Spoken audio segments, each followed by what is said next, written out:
So I do an eye drawing every year, and I've been doing that since I finished high school. And each year that eye drawing changes quite a bit.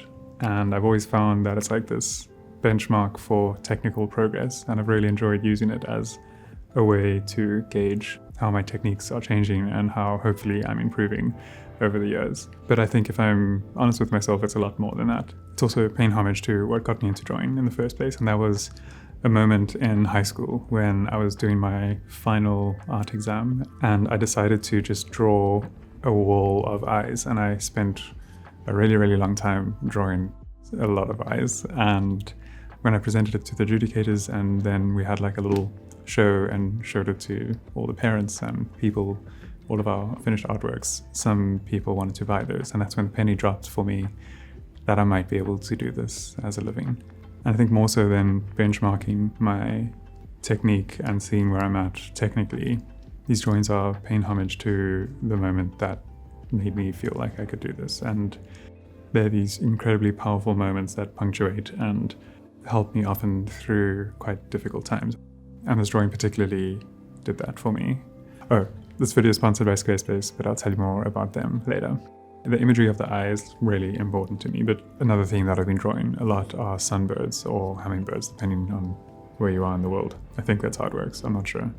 But the sunbird has made an appearance in my work quite a bit, and it's almost not something that I have consciously chosen. It's just a motif that has really just felt like it completes a lot of the compositions, and it just worked really well, and I couldn't find something that I felt fitted better than the sunbird.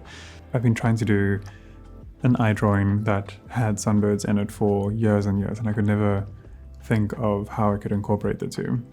I always wanted to try and have a picture of a sunbird like dipping into the pupil and have them proportionately sized, so just one massive like sunbird in relation to an eye. And the composition just always fell short. It never really hit home. And for some reason, the idea of having sunbirds sitting on the eyelashes just never came to me until this year. I think that completely unlocked the composition for me. And it also touched on a theme and a whole feeling which is extremely important to me. And I think maybe one of the best ways to describe it is to try and describe a dream I used to have when I was a really small kid. I used to really struggle to fall asleep because I was afraid of everything. And I would lie awake often at night, really just hoping that sleep would come, but literally just being in fear. So often when I was falling asleep, there was this dream that would come. And it's a little bit hard to explain because it's kind of an abstract concept. It's more of a feeling, but I'll try my best. So the dream was this flat plane of particles. And if I shifted in my bed, or if I moved, or if a thought came into my mind, or if fear started to enter my mind, then the particles would just get really disrupted. So I had this sense of calm when the particles were flat, and they were just so impossibly perfectly flat. And then any movement, any slight vibration would send the particles flying up almost appropriately to those movements, but they would also cascade and like fall on themselves and create more ripples and vibrations through. So I'd often try and like stay as calm as possible, and then feel slightly uncomfortable, and then vibrations would start somewhere and the particles would start to be disturbed. And I was always trying to just keep them as flat and quiet as possible. So the reason I'm talking about this is that I get the same feeling when I look at this drawing. When I think of the sunbirds resting on eyelashes, it represents this ultimate state of calm. Our eyes are really difficult to control. They often blink or move very involuntary. And so to stay still enough and let these sunbirds slowly come and rest in your eyelashes feels like this epitome of a calm state.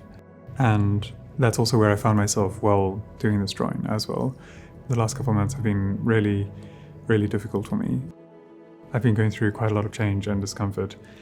And the one thing that has been a place of solitude and solace has been this drawing. I've come back to this drawing table and I felt so proud of how it's been going. And it's really interesting as well because I needed this work to be finished, and it came at a time where things have been really tumultuous and I've been really struggling quite a bit. I've not really felt like myself, and it's provided this lightness which I'm so grateful for. So I'm in a huge amount of gratitude for this artwork as well, which feels a bit strange to say, but treating the artwork as like a separate entity. But it's definitely been an escape for me and some or other healing force for me that's allowed me to, I don't know, it's rescued me in a way. I don't really know how to articulate that.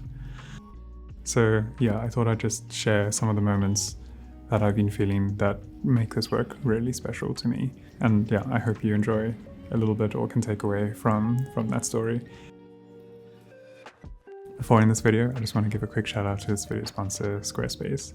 I've been working with them for a couple of years now, and they've played a huge role in my career. Not only in sponsoring these videos and helping me maintain this channel, but early on in my career, I didn't have time to learn HTML and to try and build a website that never broke and was always kind of up to date. And it's really, really hard to do that, and trying to find a way to showcase your work and make it easy for clients to find you and get in touch with you. I just felt that Squarespace did that effortlessly. I never had to patch or upgrade anything. I could register a domain with them and set up an online store, and most importantly, I could design a portfolio and show my work the way that I wanted to.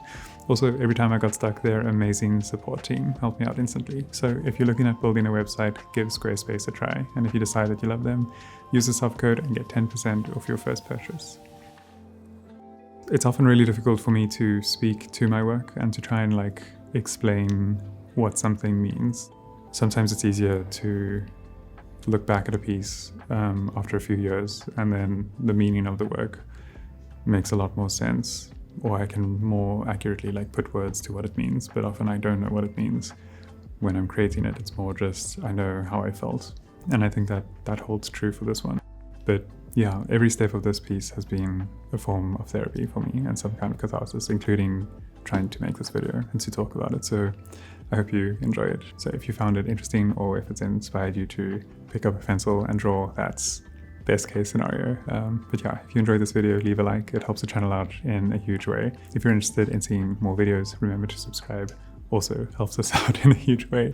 As always, thanks for the support, and I'll see you guys in the next one. Bye.